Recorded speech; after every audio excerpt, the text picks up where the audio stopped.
Fala, meu povo!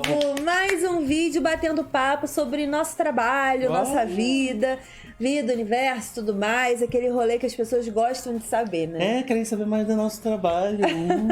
Na semana passada a gente publicou uma tag aqui no canal, que é Eu Preciso Confessar, em que a gente aproveitou ali no meio para confessar algumas coisas profissionais, pessoais, enfim, para vocês conhecerem mais um pouquinho da gente, pessoa física também, né? É porque eu gosto de bater na tecla de que a gente só mostra 10% do nosso trabalho aqui. As pessoas acham, nossa, vocês fazem muitos stories, a vida de vocês é muito exposta. Não, ninguém sabe nada da minha vida, gente.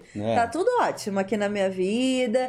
As pessoas ficam, ai, vocês só assistem séries e filmes, vai viver como casal um pouco. Mas, gente, tu tá aqui em casa, tu é Big Brother pra ficar tomando conta, assim, da minha casa, da minha rotina.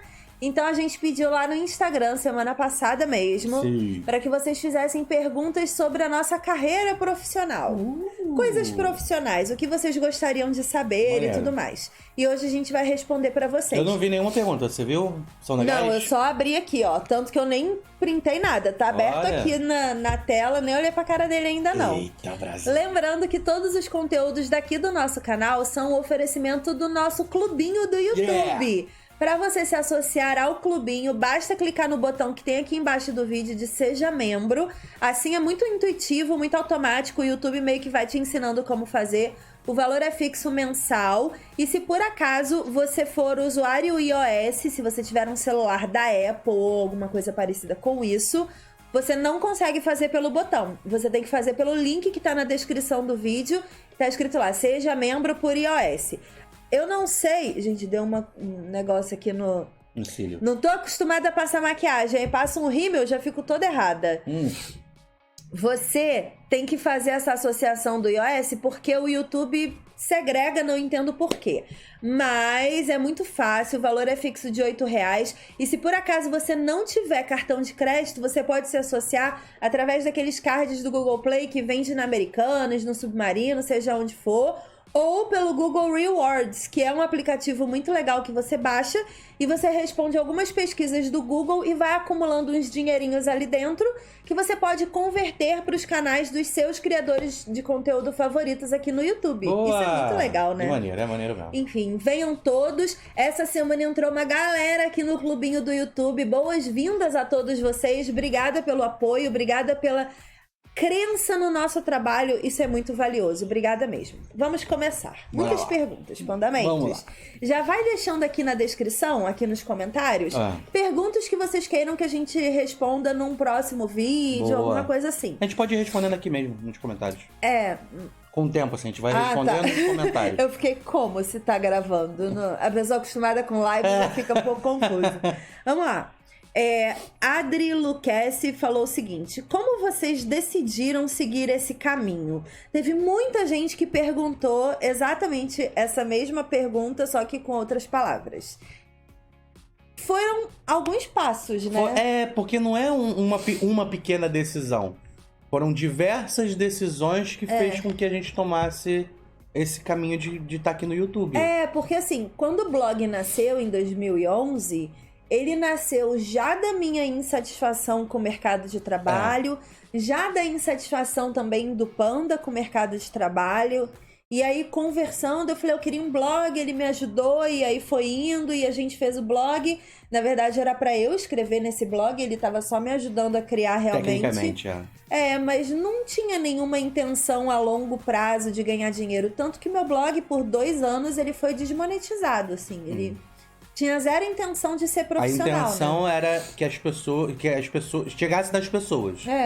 Sem muitas barreiras e sem muita poluição visual. Exato. Aí depois que depois eu percebi, porque aí eu comecei a cuidar dessa parte e estudar muito sobre essa parte de publicidades e tal. Eu percebi que o Google entrega melhor para as pessoas quando você faz a publicidade. A gente falou, poxa, se a nossa intenção é chegar nas pessoas e a gente tá bloqueando isso, não tem sentido a gente criar esse bloqueio. Aí no 3º ano de blog, assim, a gente colocou publicidade no site E mudamos o blog, não era site, né? Mudamos o blog na época, enfim, demos uma reestruturada. A coxinha era muito feia no início, era muito engraçada. Se a gente pensar essas decisões, por exemplo, da galera do clubinho aqui do YouTube, a galera do Apoia-se, é muito essa questão de não querer poluir demais pra quem assiste a gente, né? Ainda é a mesma política que a gente segue. Mas assim, as coisas vieram acontecendo muito calmamente ao longo dos anos. Não foi nada muito drástico, assim. No meio da trajetória, a coisa mais drástica que aconteceu foi pedidos de demissão para assumir isso como uma profissão de fato. Mas tudo foi uma cadeia bem tranquila. E nem assim. Foi tão drástico assim, porque os nossos chefes meio que já sabiam. Todo mundo já meio que esperava isso acontecer. Então só aconteceu. Foi muito orgânico. E a gente era muito empreendedor. No primeiro ano a gente fez as coxinhas, a primeira coxinha de pelúcia. Então a gente sempre foi criando coisas ali ao redor da nossa criação de conteúdo, né? A Suzana Casado perguntou: vocês fazem live no Instagram? Então, geralmente a gente faz live no Instagram quando tá em evento. De casa a gente não faz muito porque eu acho uma ferramenta meio assim, sabe? É uma live que some, não é um conteúdo que fica. E às vezes... Sei, eu acho que você alcança melhor as pessoas quando você deixa seu conteúdo ser propagado de alguma forma. E eu acho o Instagram muito imediatista, assim. Então eu não gosto de gastar conteúdo numa live de Instagram, por exemplo. Porque amanhã acabou. E aí eu me sinto muito assim, sabe? É meio triste, né? Então eu faço em evento porque é uma coisa que eu quero mostrar pra vocês, às vezes, o que tá rolando, mas que amanhã realmente não faz mais sentido. Foi um evento. Então, pra mim, funciona melhor, né? O Miguel Henriques perguntou: como é viver e trabalhar com a pessoa que você ama 24 horas por dia? A gente trabalha de formas muito diferentes. A gente tá junto o tempo todo. O tempo todo. E isso não tem problema nenhum. Até porque estar onde a gente está hoje é uma pequena parte de todo o plano que a gente tem pra nossa vida. Então, é super legal.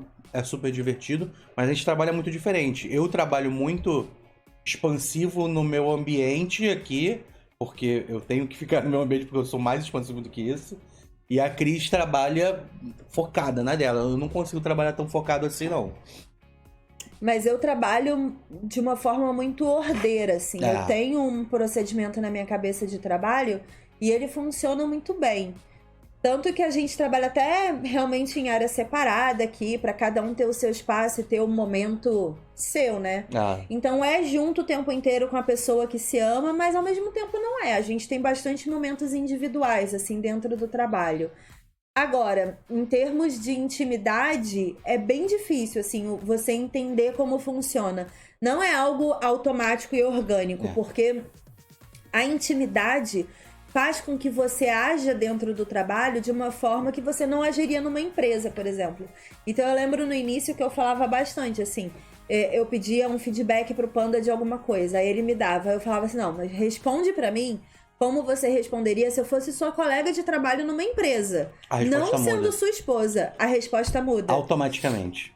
Você se importa mais com determinados detalhes, porque você tira a intimidade. A partir do momento que você tira a intimidade, você consegue ter um olhar profissional realmente com as coisas só. E aí a gente fez esse exercício bastante assim no início, né? Hoje é um pouco mais tranquilo esse tipo de coisa. E sim, a gente discute bastante de trabalho, mas eu acho que como qualquer pessoa discutiria também no seu ambiente profissional. E é discussão de trabalho comum. Porque a gente é colega de trabalho, então a gente discorda, a gente pensa diferente. Nossa, eu discordo de tudo. E tá tudo bem, gente, mais ou menos, Wanda. Tá tudo bem. A gente realmente interpreta como uma empresa, então não tem muito drama. Tem drama, Tem drama, Panda tem drama. Dramatizo tudo. Muito chato, muito dramático. Muito. Panda é novela mexicana, gente. Sou. E eu fico, meu Deus do céu, too much drama. Vamos lá. Cadê? A Monielle Matos perguntou uma pergunta parecida, só que diferente. Ela falou: como vocês conseguem separar o trabalho da vida a dois? A gente tem momentos. Não tem muito. Hoje, a gente tem a vida dois o tempo todo. Tudo bom? Mas no momento de conversar sério, de fazer uma discussão, de fazer um planejamento, aí a gente separa. Aí a gente separa. É mais o profissional separado da vida 2 do que a vida 2 separada do profissional, Exato. entendeu? É mais o contrário, assim. Mas realmente. Mayara Cris 10 perguntou: quando vocês decidiram que era isso que vocês desejavam? Então, eu acho que no momento que você cria uma válvula de escape dentro da tua rotina, você já não tá feliz com a rotina. E quando a válvula de escape é extremamente mais satisfatória do que sua própria rotina que você criou, aí tem que mudar. Aí já era, sabe? A gente passava, literalmente, 80% do nosso tempo nas empresas que a gente trabalhava, trabalhando pro coxinha. Começa a ficar injusto com as pessoas que estão te pagando também, sabe? Você começa a repensar seu valor ético. Cara, eu tô aqui mentindo, sabe? Eu tô literalmente sendo uma pessoa que eu não gostaria de ser. Vale a pena? E é assim que você começa a decidir seguir pelo caminho que você deseja. Tem a jornada dupla também, né? Porque a gente trabalhava o nosso trabalho normal, voltava pra casa e trabalhava as outras 8 horas, que era pra curtir. Né? Lembra no início, quando a gente se mudou pra cá? Sim. Tinha essa segunda carga horária ali de trabalho que era bizarro, era bem intenso. Valéria 51 Chaves perguntou: foi difícil abandonar o trabalho anterior de vocês pra se dedicar ao YouTube? Nossa, foi moleza. Cara, mas assim, foi moleza decidir sair. Só que, por exemplo, quando você pede demissão, você não tem FGTS. Então, o nosso orçamento, ele caiu de um valor alto de mercado, se você tá num plano de carreira, alguma coisa assim, para literalmente menos de R$1.000 por mês. É isso que a gente tinha. E aí, a gente fazia um orçamento, tudo mudou na nossa vida, né? A gente parou de sair, a gente ficou literalmente 2 anos, de 2015 até 2017, sem sair de casa. Trabalhando. A gente dizia não pra tudo da família, pra tudo dos amigos, e todo mundo achando a gente louco, falando: o que vocês estão fazendo não é saudável, não é assim que se vive, como é que pode viver desse jeito? Mas a gente tinha uma coisa na nossa cabeça: empreendedorismo é isso, é você acreditar no seu sonho e transformar isso num trabalho. De forma coerente. Também você não pode... se você não tem a força de trabalho e você não tem uma visão estratégica pra chegar em algum lugar... Você não vale a pena você investir, abandonar tudo na cara e na coragem. Não. É estratégia, é uma visão. Você tem um espaço de mercado ali. Você já conversa com algumas pessoas que vai te garantir um futuro a longo prazo.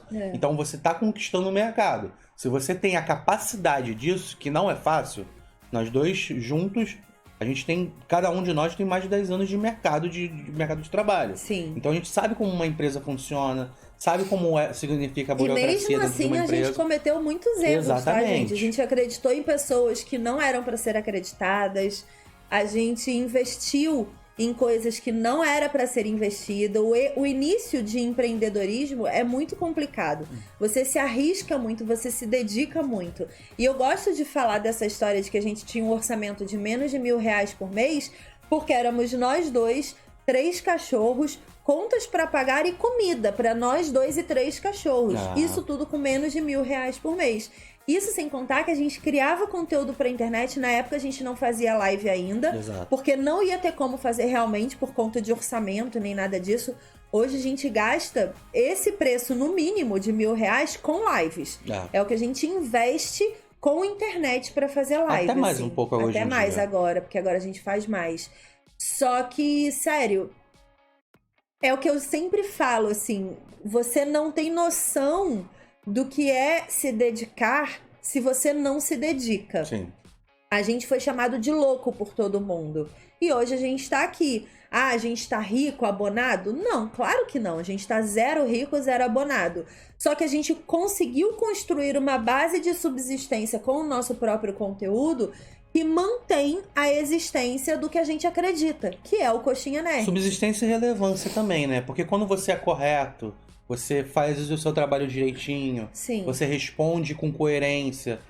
Tipo, o mercado funciona, ele fala, ok, eu posso contar com esse braço aqui pra pra dar subsistência pro meu negócio também. Então, A gente contratou equipe no início e depois a gente se arrependeu arduamente de ter estruturado as coisas como foi. A gente gastou uma grana com pessoas que não agregaram tanto assim na nossa história, né? Então, isso tudo são erros que você vai cometendo e vai repensando. No final das contas, sempre agrega, porque são aprendizados, né? Experiência de vida. Sim, agregou pra gente aprender quais são as pessoas que a gente quer que esteja do nosso lado. Tem muito isso também, né? Enfim, não é fácil, é difícil abandonar o trabalho anterior para assumir uma versão de vida assim, mas ainda assim é muito prazeroso, porque tem aquele gostinho de coisa nova, sabe? De tô me arriscando aqui, vamos ver no que vai dar. Isso é muito bom. Total. A Yara Lima de Araújo perguntou: a partir de quando foi possível viver dos canais? Parabéns pelo trabalho.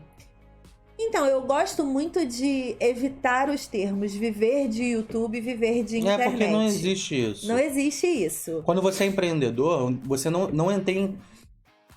tem uma armadilha muito gigantesca de empreendedorismo, que é quando você sai do seu trabalho, que existe um falso conforto, porque você pode chegar amanhã no seu trabalho e seu chefe te demitir e você não tem conforto nenhum. Ninguém tá seguro. Mas existe essa falsa noção de conforto de que você tem um salário certo por mês. Que você tem 13º, férias garantidas. Quando você vira empreendedor e abre sua própria empresa, você tem que mudar o mindset de que você tem que construir mais do que você precisa. Então você tem que trabalhar de outras formas, você tem que ver outros artifícios, você tem que pensar e fazer uma estratégia de negócio de que não necessite somente para sua subsistência. Então o saláriozinho que você tem no final do mês é pouco para manter uma empresa, para manter contatos, para manter viagens, para manter um montão de coisa. Porque tem muita relação, por exemplo, com empresas. Essas entrevistas que a gente está fazendo agora, por exemplo, com os castings de Netflix, de séries, deixa eu contar uma coisa para vocês. Estamos em 2019. Isso. A gente não tem nenhum padrinho na internet gigante ou algum amigo gigante na internet que apadrinhe o nosso conteúdo e recomende a gente. A gente está longe do centro que funciona, que é São Paulo. A gente está longe. E a partir do momento que a gente não tá lá, é como se a gente não existisse. Nossos amigos são nossos amigos, os amigos que a gente criou na internet. A gente não utiliza nenhum deles para trampolim de absolutamente nada. A gente nunca gravou com a galera aqui. Não, é uma relação, assim, 100% amistosa realmente. Então, a gente precisou gastar muito dinheiro no início para estar nos eventos, para as pessoas conhecerem a gente, entenderem que atrás do Coxinha Nerd existiam 2 adultos trabalhando, porque foi uma mudança de paradigma bem intensa para as empresas até. Eles viam o nome em Coxinha Nerd e achavam que era tipo adolescente levando a vida na brincadeira na internet. Então a gente gastou muito dinheiro indo e vindo de São Paulo, foram anos assim muito pesados disso, de investimento para que as pessoas reconhecessem o nosso profissionalismo. E hoje, 2019, meados, a gente está começando a colher os frutos. Então, é demorado, não chegamos no ponto que a gente gostaria de ter chegado ainda, e eu acho que a insatisfação vai ser eterna, porque a gente tem sede de conquista. Então, a gente tá no comecinho da nossa trajetória, só que uma coisa muito importante com valores e éticas bem definidas. Isso é muito importante. O universo não pode abalar a sua estrutura emocional. A gente, quando cai, se eu caio, ele me levanta. Se ele cai, eu levanto ele. E é isso. Somos nós dois contra o mundo ou a favor do mundo. Depende do ponto de vista. Mas é mais ou menos assim que funciona, né? E é assim que a gente toma decisões. O Gui De Nunes falou: quais eram as profissões de vocês antes do sucesso todo? Esse sucesso todo é maravilhoso, né? Cara, eu era analista de sistemas há 10 anos e meu trabalho era desenvolver software e ler relatório, e fazer relatórios também. Eu sou formada em administração, pós-graduada em gerenciamento de projetos. Meu sonho era sair na capa da Você S.A. como uma das maiores profissionais do mercado do universo. qualquer coisa, porque esse era meu plano de qualquer coisa. Trabalhar até chegar lá. Trabalhar até chegar lá. E eu trabalhava, meu último emprego era como analista de importação e exportação num porto aqui próximo que fica dentro de uma indústria de aço, siderúrgica de aço. E era isso. Ainda bem que eu pedi demissão, não é mesmo? A Tamires Carneiro TC falou: quando vocês decidiram fazer um canal sobre filmes e séries juntos? Então, o blog começou em 2011 e o canal em 2015. Eu vou te falar, antes de tudo isso, a gente já era muito amigo de conversar exatamente isso que a gente fazia. Já era O que a gente cinéfila. faz aqui com vocês, a gente já fazia sozinhos. Eu já contei essa história 1 milhão de vezes, de mas Lost. Toda segunda-feira a gente baixava Lost, assistia os episódios de Lost e saía pra bater papo, eu e ele, pra criar teoria de Lost. Eu e ele. Então já era uma coisa que a gente fazia na vida mesmo. Normal. A Lani Lima 2375 perguntou: o que motivou vocês e de quem foi a ideia de criar o canal Coxinha Nerd? O Panda tinha um projeto que se chamava Diário de Bordo.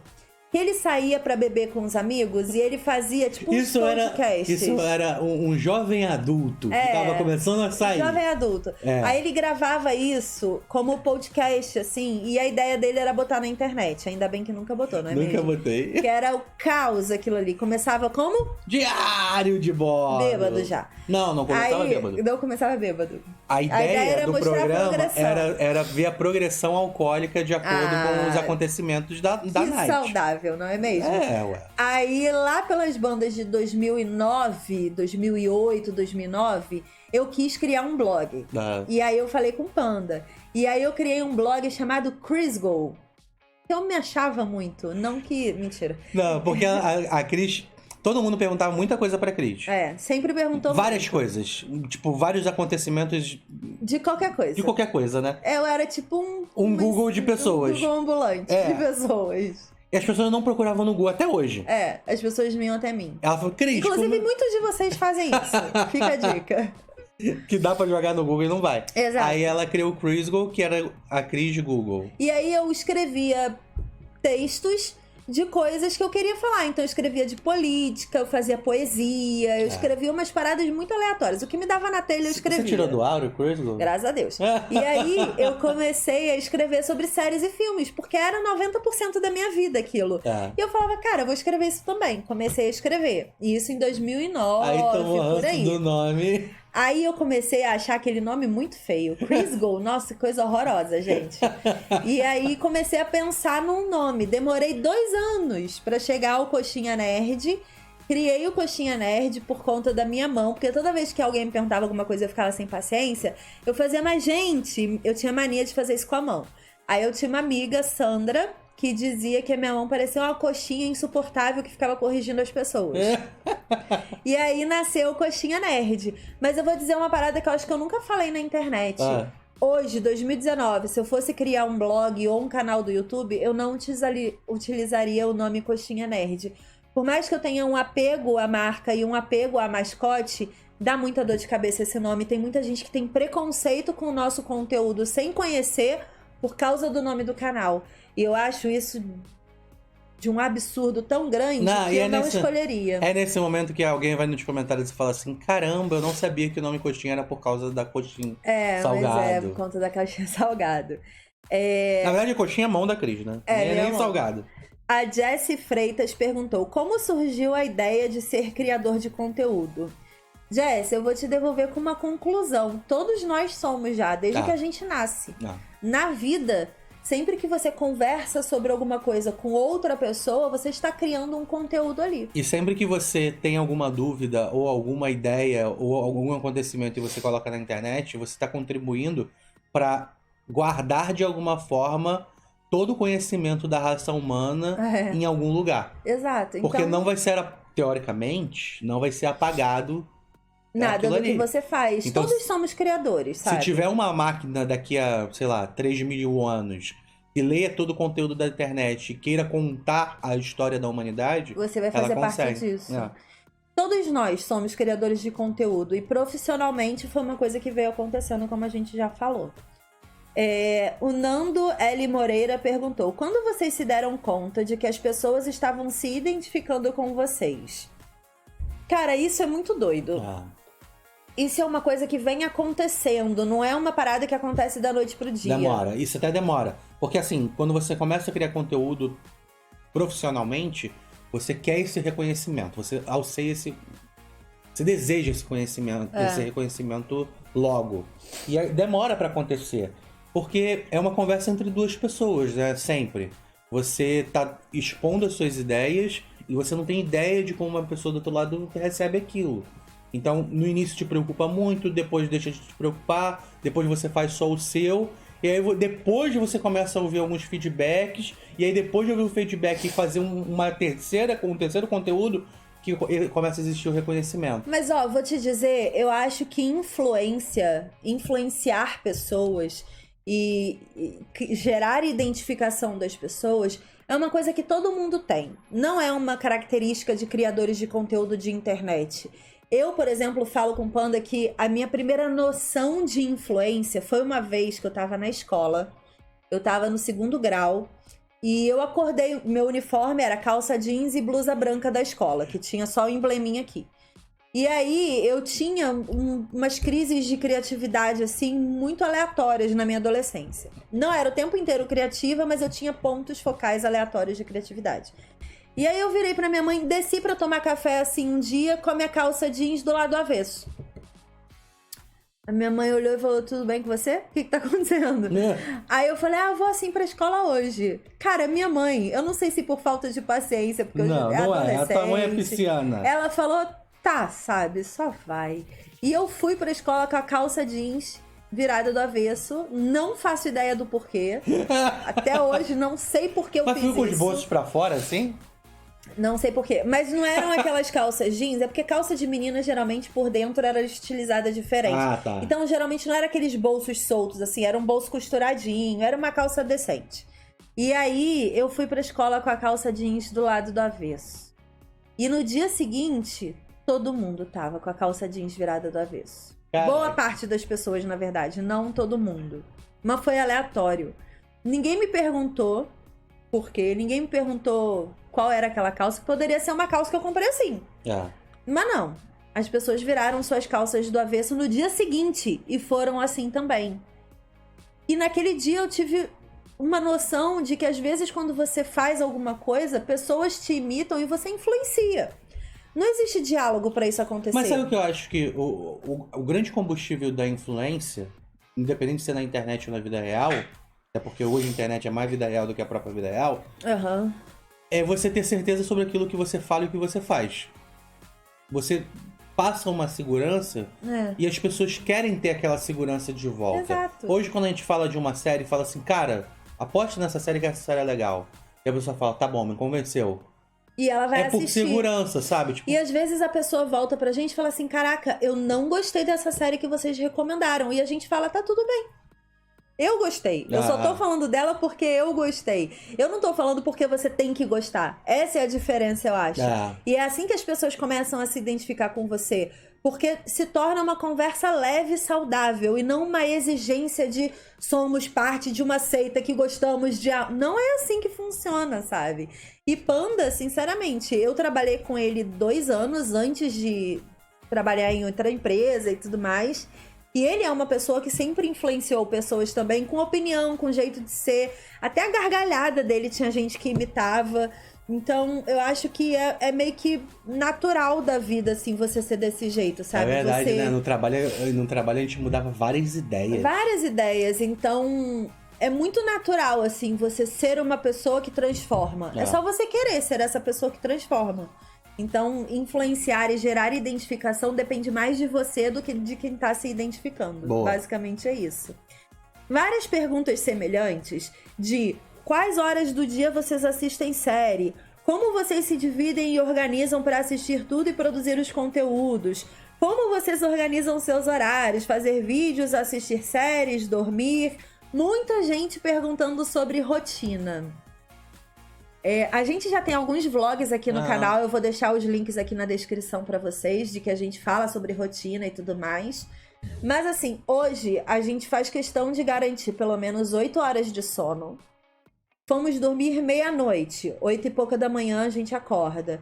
Fomos dormir 3 horas da manhã, tá ótimo. Lá para as 11 e pouca da manhã a gente acorda. A gente precisa entregar para o nosso corpo 8 horas de sono por dia para a gente ter um descanso saudável mental. Isso a gente se obriga a fazer realmente. A gente assiste muito conteúdo enquanto trabalha, com a parte burocrática do Coxinha Nerd, né? E depois a gente grava, faz live. É tipo, basicamente assim. E aí, a partir do momento que a gente começou a assistir e gravar um vídeo logo depois, ficou mais fácil. Fica mais dinâmico. Muito. Fica mais dinâmico. E aí a gente consegue trabalhar bem o conteúdo de uma forma rápida, junto com a galera, porque a galera que tá na expectativa total sobre algum tipo, Game of Thrones, a galera que tá na expectativa total, ela não quer esperar 24 horas, sabe, pra assistir alguma coisa. Ela quer ali. Eu acabei, eu quero falar sobre aquilo agora. Aí exagera. Mas assim, gente, a parte burocrática e administrativa do nosso trabalho é um caos organizado. Literalmente. Porque a gente deixa de fazer muita coisa, a gente posterga muita coisa. A gente dorme direitinho, mas a gente almoça todo errado. Mas tipo, a parte administrativa hoje é a parte que eu gostaria de ter mais ajuda, assim. E não temos. Porque também a gente não quer contratar pessoas e não pagar por elas, ou contratar pessoas e pagar mal por elas, né? No momento que a gente contratar, a gente quer pagar o valor que vale aquele trabalho mercado, ali. Exato. Mas hoje a gente tem muitas deficiências profissionais da parte administrativa e burocrática por falta de braço realmente de apoio, assim. O meu sonho era ter aquelas secretárias igual a Carrie de Sex and the City, que é a pessoa que organiza a vida dela. Ai, meu sonho. Meu sonho da vida ter isso, aí tu vai ficar recebendo um currículo aí de um montão de Você quer organizar, gerenciar minha vida? Me avisa. Eu tô precisando de alguém. Cara, não é. É porque assim, eu tenho uma agenda que às vezes eu fico confusa com ela. Eu tenho obrigações administrativas que eu fico confusa com a quantidade. Tipo, às vezes a pessoa fala assim, eu tive uma ideia de um evento. Quero falar, sei lá, um evento de uma série que eu sei que tem no streaming X. Quero fazer um evento dessa série, porque eu quero fazer um debate sobre essa série. Preciso falar com aquele streaming que tem aquela série. Pego o contato da pessoa e a pessoa super solicita, assim, me manda um e-mail, tá. Isso aconteceu, história real, tá? Inclusive a pessoa que sabe disso tá assistindo aqui e vai ficar tipo, eu sei o que é. Eu mandei o e-mail ontem, sexta-feira, dia 10 de maio. Mandei ontem o e-mail que está na minha mão desde março. Eu mandei ontem. Porque eu não tinha tempo de mandar o e-mail. E é literalmente assim, parece exagero, mas não é, cara. As coisas são... É muita coisa. E a prioridade é isso aqui, ó. A prioridade é o conteúdo. Então, deixa o administrativo pra lá. Tem outra parada também, né? Quando você começa a trabalhar com YouTube e lidar com um montão de empresa... diversas assessorias assistem todos os seus vídeos. Sim. Então, toda besteira que você fala, toda reação que você tem sobre uma marca ou sobre alguém, todo mundo sabe. Lili de Cine falou, se vocês pudessem fazer um pedido que vocês acreditam que melhoraria ainda mais o seu trabalho, o que seria? Um pedido tipo gênio da lâmpada? Tipo gênio da lâmpada, que melhoraria ainda mais o nosso trabalho. Caraca, tempo. Eu tenho, gente, não. Tempo? Você pediria tempo? Eu pediria tempo. Mas sabe o que eu pediria também? Automatização. Ai, cara. Cara, eu detesto procedimentos longos e demorados. Quando a gente vai fazer uma live, tipo, na semana que a gente tá em casa, fica tudo montado. Literalmente, eu só preciso criar as imagens da live, entregar na mão do Panda e em 10 minutos a gente tá fazendo live, vídeo, qualquer coisa. É muito rapidinho isso. Só que quando a gente sai de casa, vai pro Rio, pra evento, pra São Paulo e tudo mais, tudo isso vai numa mala junto com a gente. A gente literalmente leva o nosso escritório com a gente. Aí quando volta, Tem que montar tudo de novo, Olha, é muito chato, gente. Eu não conseguiria. Aí Assim. tem teste de som, tem teste de luz, e aí bota as coisas no lugar. E tem as posições exatas. Posições, cara. Mas cara, você pode ver que de vez em quando rolam uns enquadramentos diferentes aqui. É Panda que não voltou pro lugar certo o negócio. Aí eu fico, o Panda tá errado isso aqui. Aí ele fala, não tá. Ah, porque é aquariano. tá tudo certo, eu sei de tudo. Eu falo, tá uma bosta. E é assim, entendeu? Com esse amor e carinho. Tlim. Tá quanto tempo o vídeo? 34 minutos. Tá, vamos só mais uma pergunta então. Vai pra última pergunta. Última. Calma aí. Então mais duas, eu quero ver a última também. O Sir Salles perguntou: vocês têm problema em falar quando alguma coisa é muito ruim? Não. Dirty Dancing Remake é uma bosta. Muito ruim. Nota 0. Nota 0. Mas a gente... Quando a gente acha alguma coisa ruim, simplesmente, tipo, a gente tá numa expectativa, assistiu alguma coisa e não é boa, não é nem que seja ruim, mas não é boa, a gente até evita fazer esse tipo de conteúdo porque não nos dá prazer. Tipo, assim que a gente termina qualquer vídeo aqui, a gente vira um pro outro e falou, caraca, que vídeo legal, né? A gente Se não tiver gostar. esse caraca, que vídeo legal, a gente não posta. A gente não posta. É bem isso, assim. Mas tem que dar prazer pra gente. Outra pergunta aqui, que eu não quero chegar lá no final, né? Vai! O Janife Hilene, não sei se é assim que fala, falou: oi, adoro o canal de vocês. Obrigada. Inclusive, obrigada a todo mundo que mandou comentários elogiando o nosso trabalho e enaltecendo a nossa criação de conteúdo. Vocês são incríveis. Ela perguntou, eu acho que é uma dúvida que muita gente tem. Eu queria saber como é viver em questão financeira sendo influencer. Vamos lá. A gente tem... Aula de economia 1.0. 1.0. A gente tem o Apoia-se e o clubinho do YouTube. O rendimento tá transparente para vocês no nosso site. O link tá aqui na descrição. É uma média hoje de R$3.000 que os apoios rendem por mês. R$1.500 mais ou menos é dedicado à internet. Ponto. A gente gasta internet 4G no celular para fazer todos os nossos conteúdos de live e subir vídeos. Então, todos os uploads que a gente faz, stories que a gente faz, imagens que a gente posta no Instagram, às vezes conteúdo do site também, porque a nossa internet de casa, para vocês terem noção, ela não abre imagens em alta do Google. Isso ela já não abre. Então, 99% do nosso conteúdo é feito através de 4G do celular. Isso. Eu compro. 1% é o meu trabalho. É porque aquele não suporta esperar. Não tem condições. Eu suporto. Mas é porque tem coisas que são muito rápidas de acontecer. Tipo, se eu for esperar um trailer de 1 minuto subir no Instagram pela internet daqui de casa, sem zoeira, vai demorar 2 horas. É porque a taxa de upload é uma vergonha. É um lixo. Uma vergonha. E aí... a gente compra, assim, um pacote de internet de 10 GB, por exemplo, a cada 2 dias, às vezes a cada dia, dependendo da semana de trabalho, e cada um custa R$60, cada pacote de 10 GB. Então, façam suas contas aí, é uma boa grana dedicada à internet. Tirando isso, você tem depreciações de equipamentos que, eventualmente, a gente está tendo que comprar cabos novos, baterias novas, tudo isso, e a gente tira desse montante do Apoia-se também. A subsistência do trabalho vem toda do Apoia-se. A internet de casa é paga também porque faz parte do contexto profissional. Então, tem algumas coisas assim que a gente, engloba ali dentro do Apoia-se e do canal, do clubinho do canal, que é um montante que torna a empresa funcionando. Todos os streams também saem desse... Faz a roda funcionar. É isso. Tudo que precisa fazer, tudo que precisa investir para a roda funcionar, sai do dinheiro do Apoia-se. E eu acho que essa é a forma correta de você lidar com a entrada de dinheiro de apoiadores. Precisa retornar para o próprio trabalho, porque é para isso que eles estão apoiando. Exato. Então, é bem transparente essa relação nossa com o dinheiro investido do Apoia-se e do clubinho do YouTube. Eventualmente, para a gente poder ser notado pelas empresas e participar de publicidade e tudo mais, a gente precisa correr atrás mais do que eles. Se você não tem 10 milhões de inscritos, 1 milhão de inscritos e todo mundo te conhece e você é amigo de todo mundo, é você que faz tudo funcionar.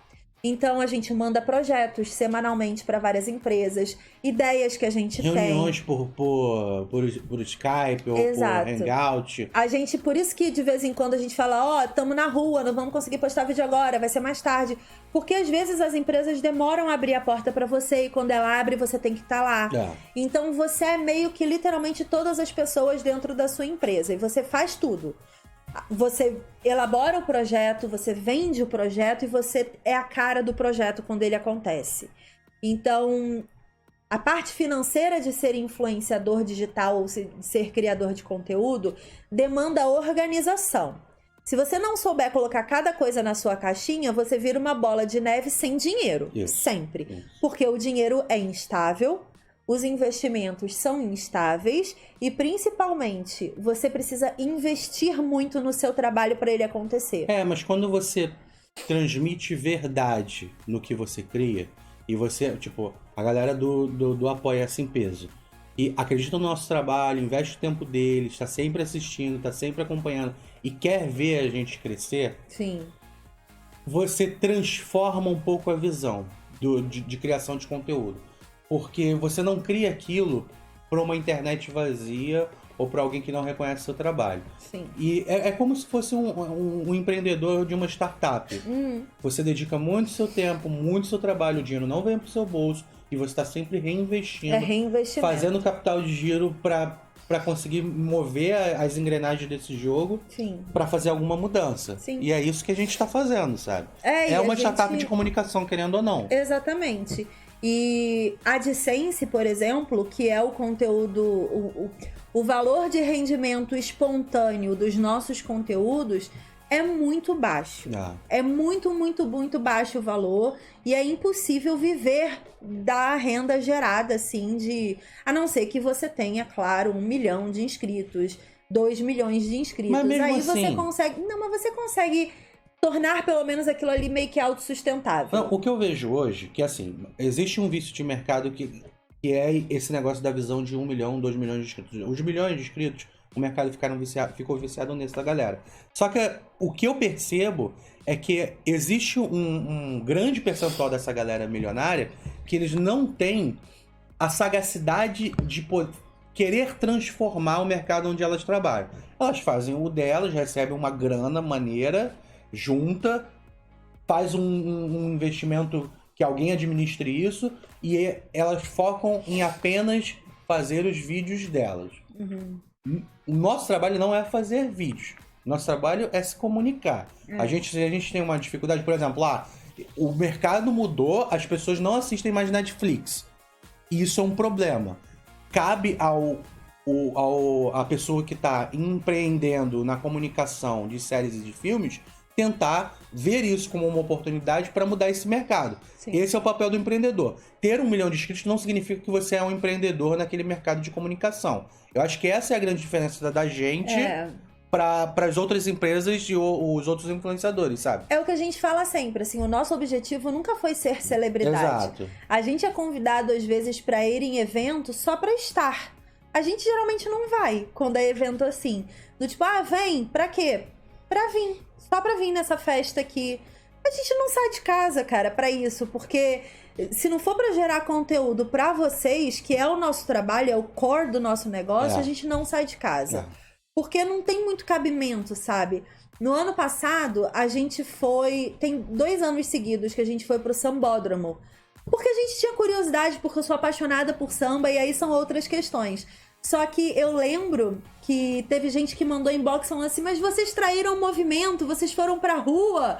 Não, fica em casa maratonando. E depois eu falei assim, não, mentira.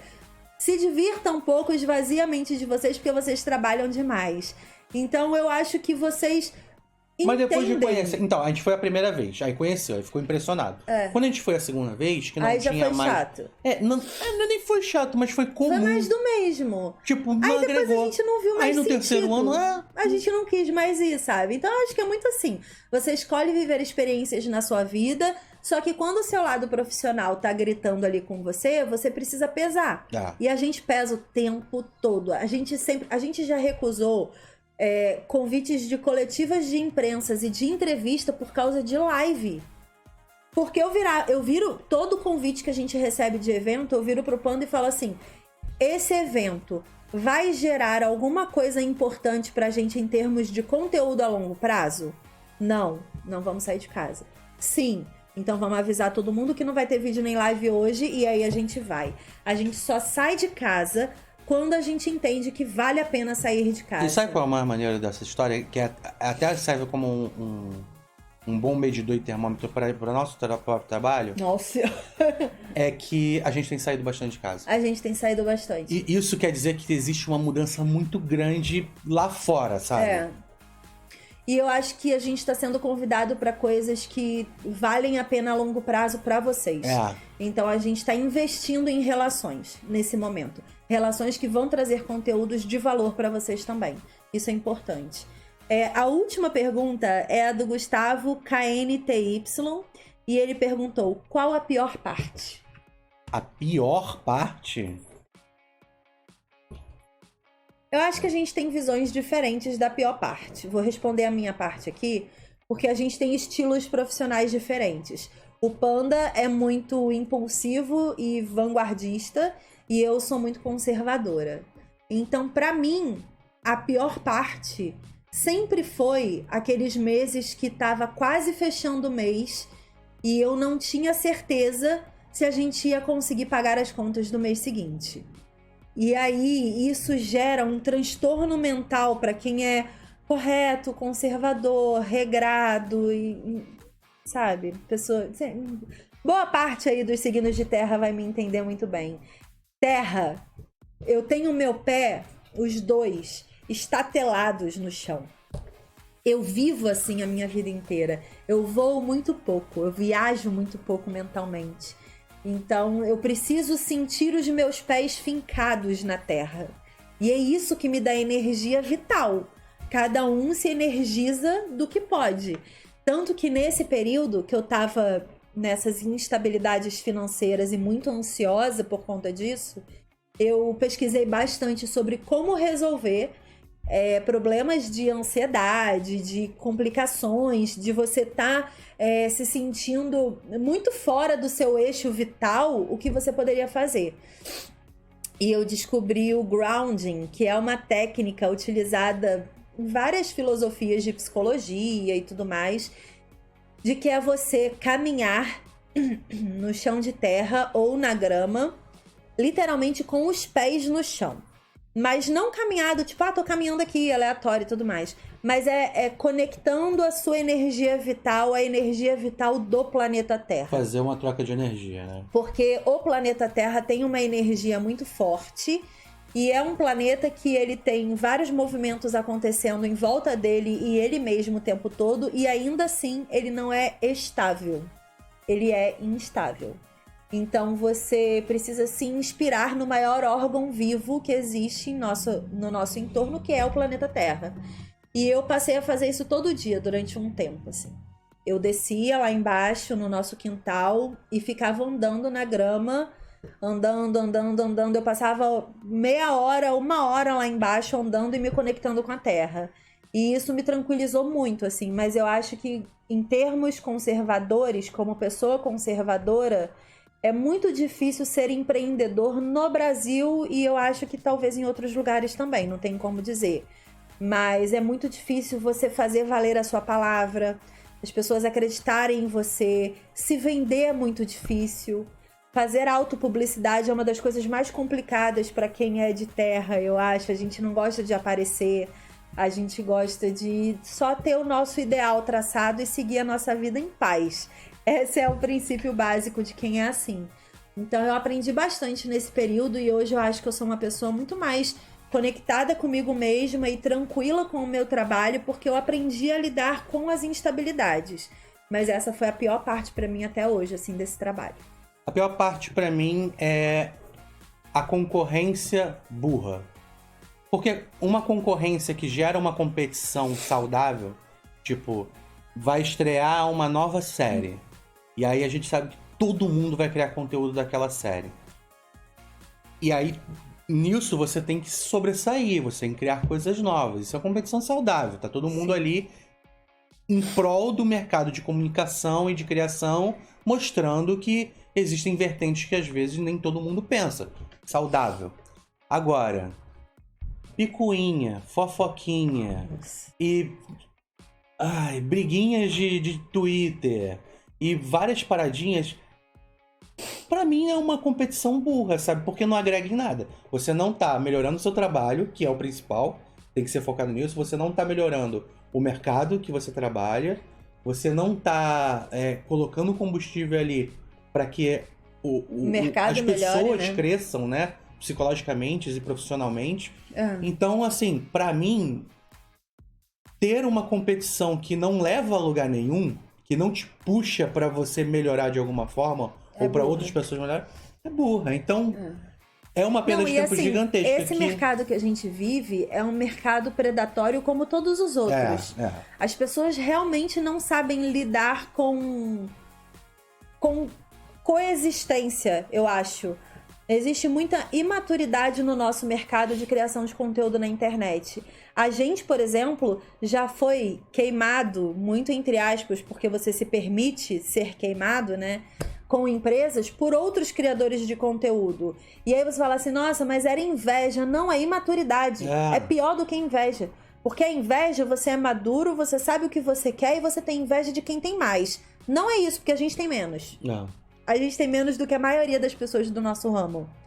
Mas a gente tem uma coisa que é muito maior do que número na internet, que são vocês.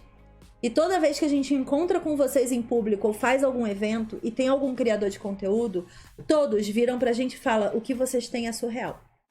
O que vocês têm não é todo mundo que tem. Então, não é inveja que as pessoas têm na internet. É imaturidade profissional. É não saber qual é o seu core, qual é o core business do que você faz. Não é saber com quem você tá falando, quem é você, o que você gosta, qual é o seu limite ético, qual é o seu limite do não. O que você diz não? Você sabe o que você diz não? Para ser empreendedor, você tem que ter consciência do seu não. E você tem que defender o seu não com argumentos plausíveis, porque o mercado vai tentar transformar o seu não em sim. Então, eu acho que o que falta no nosso mercado é imaturidade profissional, e essa imaturidade profissional gera transtornos desnecessários na profissão. Então, tomara que em algum momento a gente tenha maturidade aí nesse mercado, porque é muita gente também muito diferente, de muita idade diferente, com muito estilo diferente. Não existe nivelamento de criador de conteúdo, porque é personalidade. Você não tem como nivelar. Porque cada um pensa de um jeito. Você tem uma criadora de conteúdo criança que tem 5 milhões de seguidores. Cara, ela é zero igual a mim. Zero igual ao que eu faço. Não conversa com o mesmo público que eu. Não entrega o mesmo conteúdo que eu. E mesmo assim temos a mesma profissão. Então é muito rico o que a gente faz. E muito imaturo como as pessoas lidam com o que a gente faz. É isso. Eu vou... Você quer falar mais alguma coisa? Eu não. Obrigada a todo mundo que curtiu mais esse vídeo gigante. Se você chegou até aqui, comenta aqui embaixo. Cheguei até aqui. Adoro ver vocês comentando isso. A gente vai tentar, a pedido de vocês desde a semana passada, a gente vai tentar trazer pelo menos uma vez por semana um conteúdo mais pessoal nosso. Falando um pouco mais sobre o nosso trabalho, abrindo um lado que não é uma recomendação de série ou de filme.